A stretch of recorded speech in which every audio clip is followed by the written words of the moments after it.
Yeah, so we promise to keep this short. I know we're the only thing stopping you from the open bar, so we'll promise to keep it to the point.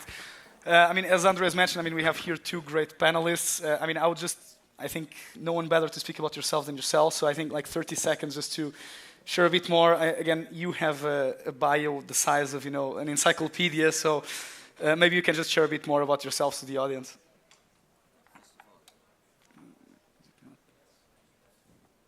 Am I audible now?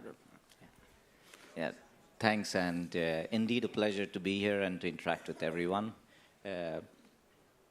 I'm an Indian origin, grew up in London, and I'm a proud Swede today. I can say that I belong to Sweden. This is home, but just a short bio. I'm representing in the capacity of CEO and Chairman of Serneke International Group, but primarily also driving family offices from India and UK. Where we represent a very diverse portfolio, investing into many different sectors, from construction to green energy, biotech, and most importantly, entertainment, which is deep in my heart. I'm first Swedish also to get on into the boardroom of the prestigious Liverpool FC. So if any fans, like 3 cheers for Liverpool there. This is a very short journey, but I'm also sitting on the bilateral board between India and Sweden, trying to bridge a lot of innovation and investments between the two countries, and also part of Sweden-India Business Council, which is the Chamber of Commerce representation. Thank you. Should I present myself? Yeah, go for it. Thank you so much. Hi, my name is Sara Resvik. I'm an investor based here in the Nordics ecosystem, currently with a fund called Endeit Capital. We're based in Amsterdam, but have offices in Germany and the Nordics, so I'm heading up the Nordics part of that. Previously CEO of Backing Minds seed fund here in Sweden, and I was before that with Industry Fonden, and I've also been building up business units within Axel Jonsson and Schibsted. Yeah, all right. Let's jump. I think obviously urban development has, faced a lot of challenges in the last couple of years on, tech innovation in general, but also labor shortages, supply chains, all of that. So I think it's definitely an industry in deep need of disruption. So would love to just write in what do you think are some of the key trends. So I know, Sara, that you do a lot in prop tech. You mentioned when we spoke before, kind of some pre-construction, post-construction, and Prashant here, so he actually built the tower where all the speakers are in, so, beautiful building, the tallest building in the Nordics. So would love to just hear about, from you, maybe from more of an operator and, the construction side, and you, Sara, from the investor side, kind of what are some of the key trends that you see? Yeah, so I've been operating and investing in this area for a couple of years and been following many startups. So I look at it, as I said, pre-construction and post-construction, where, of course, the post-construction part of prop tech is what I would consider most interesting. That's where we see most money are going to be invested in when we talk about how to meet the 2050 goals. As an example, I think it's around $80 trillion that has to be invested in this area in order to meet those goals. And 37% of all the greenhouse gas emissions comes from the built environment. So it's like a crazy big field. Yeah, I know. People always talk about the driving and the cars, but people always ignore the cement industry alone is... Yeah, I actually did an investment in a green cement company. So I have been working with everything from pre-construction to more of energy software place, where I would say that for me right now as a venture investor, I think that's the most interesting space, to be honest. As someone in the previous panels just said, to find the solutions where also the buyers that are not the least interested in climate thinks is interesting, like where you can cut costs and at the same time do good for the planet. I think that's where we have to come and see more companies. No, absolutely. I reckon with what Sara is saying. Just talking in general, construction or infrastructure space, I mean, this is pretty much, let's call it the spine, because if you don't have good infrastructure, there is no room for good innovation either. So it goes hand in hand, both things. And from my experience, especially in the infrastructure or construction industry, we are doing today so much, especially in the green sector, when we talk about certain continents on the planet. Why did we, as me as an Indian origin, or then coming from an Indian family office, UK company, going into Sweden and trying to drive Swedish exports is one of our key drivers over here, where we take a lot of Swedish innovation today to a complete different world, which is Africa, which is highly energy deprived. There is a lot of issues when we talk about green energy, when we talk about clean energy. But one should not forget that in certain parts of the world, there is not even basic amenities or basic utilities, such as water. I mean, without having these basic things, you cannot go ahead. So one has to innovate ways. I'll give a very small case study what we are doing with Ivory Coast as a country. And this has been funded by Sweden under the export credit scheme. And we are acting as the contractor doing Swedish export over there. We are providing clean drinking water to almost 80% of the population in Ivory Coast. And why we took this project is because the girl child in Ivory Coast had to walk almost, on an average, 7 to 8 hours every day to go and fetch clean drinking water and water to basically clean the house or drink or cook or do anything. And as a consequence of it, she was losing time. She has to sacrifice on her school, and that's why the girl child was not being educated. We said, okay, let's take this project. Sweden comes in with the SEK and EKN support to go ahead and drive what we do. We do very simple innovation. We basically are doing bore wells, which is equipped with solar panels, and we are connecting also the bore wells with low tension transmission line so that people don't have to really depend on electricity. If there is no electricity, there is, of course, sun there. And at the same time, the girl doesn't have to walk 8 hours. She can get water in 10 minutes.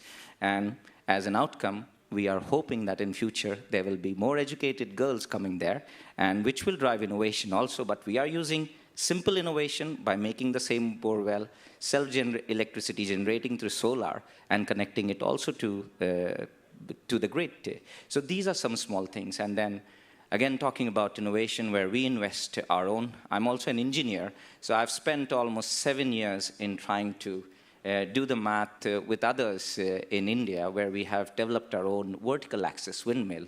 Now, vertical axis windmill, what is it? It rotates in this manner rather than rotating it in this particular manner. And the reason behind was, let us invent something which is smaller in size, and it is also environmental friendly, because the horizontal axis is killing the birds. It is creating a lot of noise. It is attributing to noise pollution, and it is at the same time one has to do a lot of offshore installation rather than doing it on onshore. And unfortunately, I don't have the video to show, but yeah, we have developed this, and I can promise that whoever are at least living in Sweden, that in approximately 45 to 60 days from now, we will have a presenting model right in the heart of the city showing what we are doing with these vertical axis windmills as well, which will be a game changer, because Europe in general doesn't have more than 1,000 hours of sunlight. Our green source can come from wind, and this is where innovation and technology will play a key role, because these are low RPM, which means even if wind is blowing at 0.1 meter per second, these windmills will be able to rotate on its own and generate electricity. And we have developed two variants, one which can be mounted in the center of the highways. When the vehicles move front and back, these windmills will be able to rotate and provide electricity, because in Sweden, we are also testing roads which are electrifying the battery or charging the battery when the vehicles are moving. So of course we are thinking in terms of that, but also since there is not much of sun, we have developed the same windmill without the stolpe or without the pole.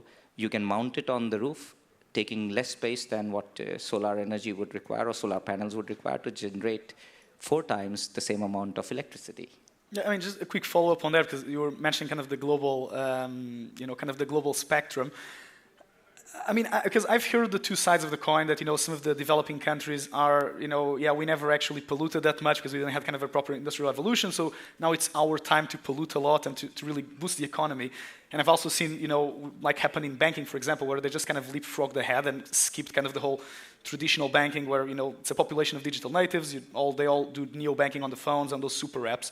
So do you think that that's kind of what's going to end up happening in some of these developing countries? And how do you see kind of the difference between that type of, doing a project there, where you are building very, very basic infrastructure, versus like, self-charging roads in Sweden, where, it's some more kind of like sci-fi type thing, and how do you see the populations and kind of the different stakeholders, embracing the two things?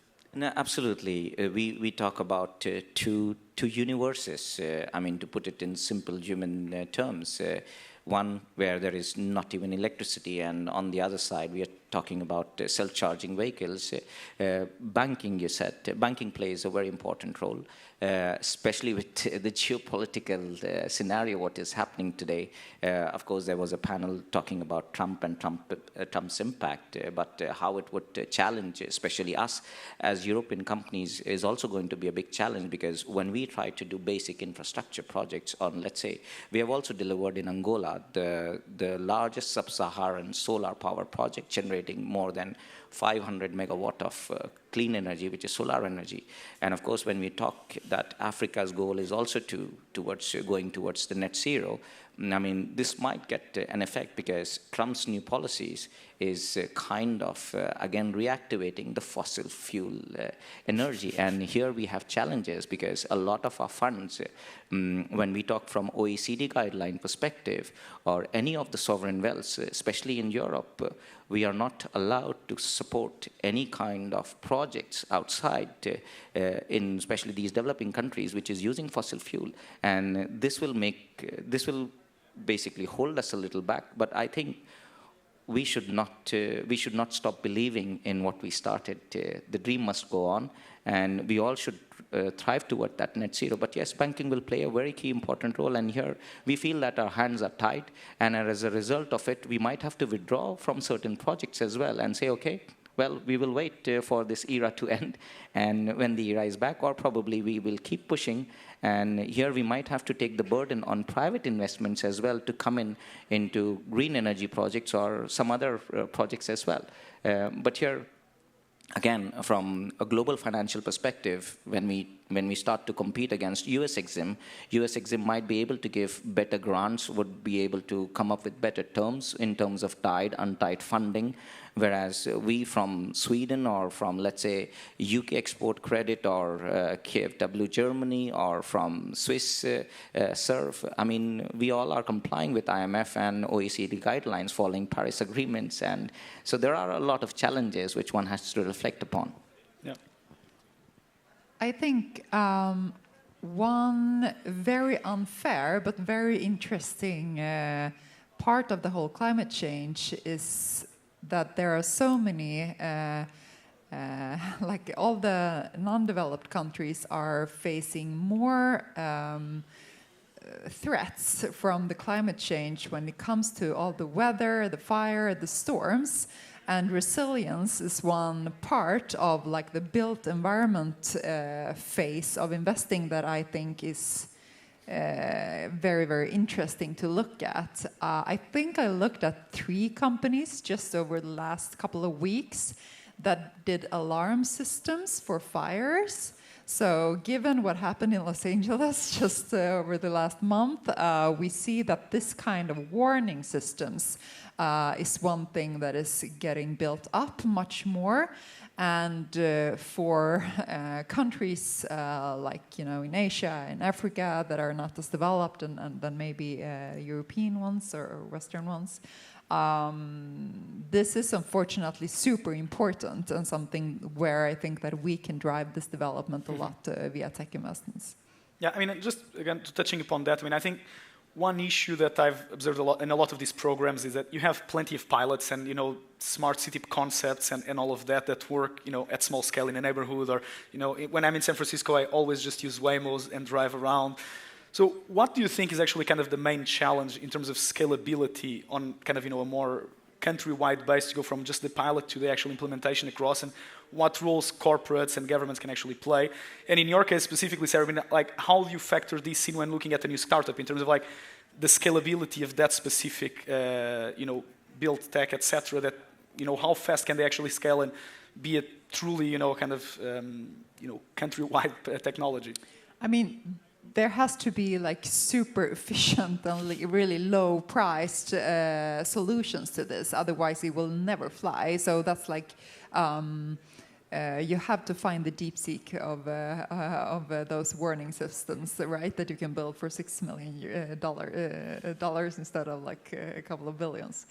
So I think that's the most important thing. Yeah. I mean, from my perspective, of course, government and such organizations play a pivotal role in terms of scalability. But one also has to think, what are the right markets to go out when it comes to scalability? I mean, when we talk from AI perspective, one has to look at, okay, where can I do actual machine learning? Because probably over here, we can do machine learning in certain sectors, but in certain sectors we have the GDPR stopping us to do actual machine learning. But then that's why markets maybe like India, probably perfect ground bed. That's why NVIDIA has done a lot of investments. They are scaling up over there. Even in the sports sector, I have a few friends sitting in this room itself who are doing quite a lot of their scalability over there. I mean, so it's about market to market where you can look at these scalabilities. But then again, government will have to play a very important role when it would come to, let's say, making certain subsidies available, making certain grants available. I mean, this is where the government plays a very key role. And I would say that at GE Ventures or even in Sweden, we have certain soft funds which kind of supports these kind of initiatives, but one should also look from a global perspective. Okay. Yeah, then I think we're on time, or time for one? We're on time? Okay, well then, should I still ask a last one? Or? No, you okay. can something nice if you want to. No, I was just asking, like, if you want to pull up the crystal ball and really see within kind of the broader construction tech market, where do you see kind of the biggest untapped opportunities? Is it green cement? Is it, autonomous driving, EVs? Vertical Any windmills? predictions? From my perspective, it would still be the source of energy, because energy is going to be the key driver. How do we store this energy and how do we transmit this energy? And this is going to be a question for at least next 2 decades. Transition would not happen from fossil fuel to green overnight, and this is a journey which we all have to take together. But from my perspective, it is the energy, because that becomes the ultimate source to anything and everything. Yeah, I think that energy optimization for properties is highly interesting. Okay, well, then thank you very much.